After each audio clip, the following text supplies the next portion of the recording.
Değerli izləyicilər, videonu bəyənib kanala abunə olun ki, hər kəs son xəbərlərdən anında məlumatlansın.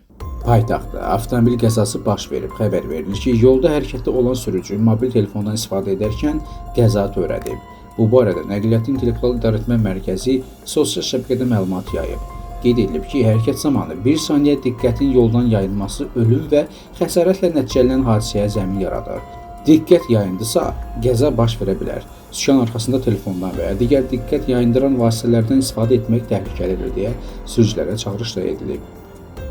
Ötən gün Masallı rayonunda piyada ölümü ilə nəticələnən qəza baş verib. Xəbər verilir ki, hadisə rayonu Çaxırlı kəndi arasında qeydə alınıb. Elə 1979-cu il təvəllüdlü kişi cinsli şəxsin idarə etdiyi VAZ 2106 markalı avtomobillə piyada 1961-ci il təvəllüdlü kişi cinsli olan şəxsi vurub. Piyada aldığı xəsarətlərdən hadisə yerində ölüb. Araşdırma aparılır. Sürücünün Vətən müharibəsi şəhidinin atası olduğu, ölənin isə qazi atası olduğu bildirilir.